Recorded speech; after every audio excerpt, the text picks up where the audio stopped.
ಕೋರ್ಮಂಗಳ ಮತ್ಸ್ಯ ಪ್ರಿಯರಿಗೊಂದು ಸಿಹಿ ಸುದ್ದಿ. ತಿಂದ್ರೆ ಕೋಸ್ಟಲ್ ಫುಡ್ ಇಂಥ ಜಾಗದಲ್ಲಿ ತಿನ್ಬೇಕು ಗುರು. ಸಖತ್ ಕ್ಲೀನ್ ಅಂಡ್ ಹೈಜೀನ್ ಆಗಿ ಮೇಂಟೈನ್ ಮಾಡಿರೋ ಇವ್ರ ರೆಸ್ಟೋರೆಂಟ್ ಅಲ್ಲಿ ಸಿಗೋ ಫುಡ್ ಅಂತೂ ಸಖತ್ ಕ್ರೇಜಿ ಆಗಿರುತ್ತೆ. ಯಾವ್ದಪ್ಪ ಈ ಜಾಗ ಅಂತ ಕೇಳ್ತಾ ಇದ್ದೀರಾ? ಕೋರ್ಮಂಗಳ ಸುಖಸಾಗರ್ ಮೇಲ್ಗಡೆ ಇರೋ ಸಾಲ್ಟ್ ಅಂಡ್ ಶೋರ್ಸ್ ಅನ್ನೋ ಈ ಜಾಗಕ್ಕೆ ರೀಸೆಂಟ್ ಆಗಿ ವಿಸಿಟ್ ಮಾಡಿದ್ದೆ. ಆಂಬಿಯನ್ಸ್ ಅಂತೂ ಸಖತ್ ಪ್ರೀಮಿಯಂ ಆಗಿದೆ. ನೆಮ್ಮದಿಯಾಗಿ ಕುತ್ಕೊಂಡು ಊಟ ಮಾಡೋದಕ್ಕೆ ಒಂದು ಒಳ್ಳೆ ಜಾಗ ಅಂತ ಹೇಳ್ತೀನಿ. ಸಿಕ್ಕಾಪಟ್ಟೆ ಬಿಸಿಲಿದ್ರಿಂದ ಮೊದ್ಲಿಗೊಂದು ಸೋಲ್ ಕಡೆಯಿಂದ ಸ್ಟಾರ್ಟ್ ಮಾಡಿದೆ. ಕುಡಿಯೋದಕ್ಕಂತೂ ಸಖತ್ತಾಗಿತ್ತು. ಕೋಸ್ಟಲ್ ಫುಡ್ ಲವರ್ಸ್ ಗಂತೂ ಹೇಳ್ ಮಾಡಿಸ್ತಂಗಿದೆ ಗುರು ಈ ಜಾಗ.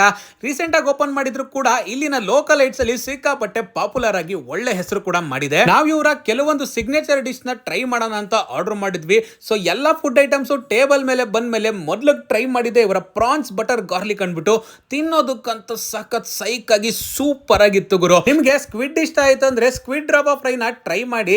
ಅಷ್ಟೇ ಅಲ್ಲದೆ ತಂದೂರಿಲಿ ಇವ್ರ ಹತ್ರ ಸಿಗೋ ಪಾಂಫ್ರೆಟ್ ಅಂತೂ ಅಲ್ಟಿಮೇಟ್ ಆಗಿತ್ತು. ಮಸಾಲಾ ಭರಿತವಾಗಿ ತಿಂತಾ ಇದ್ರೆ ಕ್ರೇಜಿ ಅಂತಾನೆ ಹೇಳ್ತೀನಿ. ಚಿಕನ್ ಅಲ್ಲಿ ಅಫ್ಘಾನಿ ಮುರ್ಗ್ ಟಿಕ್ಕಾ ಟ್ರೈ ಮಾಡಿದೆ. ಸಖತ್ ಜ್ಯೂಸಿ ಆಗಿತ್ತು. ಒಂದ್ ಸ್ವಲ್ಪ ಚೈನೀಸ್ ಟಚ್ ಇರ್ಲಿ ಅನ್ಬಿಟ್ಟು ಕುಂಗ್ ಪಾವ್ ಚಿಕನ್ ನ ಆರ್ಡರ್ ಮಾಡಿದೆ. ಸಖತ್ ಕ್ರೇಜಿ ಆಗಿ ಡಿಫ್ರೆಂಟ್ ಆಗಿ ತಿನ್ನೋದಕ್ಕಂತೂ ಸೂಪರ್ ಅಂತಾನೆ ಹೇಳ್ತೀನಿ. ನೀರ್ ದೋಸೆ ಜೊತೆಗೆ ಈ ಫಿಶ್ ಮಸಾಲಾನ ಟ್ರೈ ಮಾಡಿ ನೋಡಿ, ಪಕ್ಕಾ ಫಿದಾಗ್ ಹೋಗ್ತೀರಾ. ಇನ್ನ ಅಂಜಲ್ ಮಸಾಲಾ ಫ್ರೈ ಟೇಸ್ಟ್ ಕೂಡ ಹಂಗೆ ಸಖತ್ ಸಾಫ್ಟ್ ಆಗಿ ತಿನ್ನೋದಕ್ಕೂ ಸೂಪರ್ ಆಗಿತ್ತು.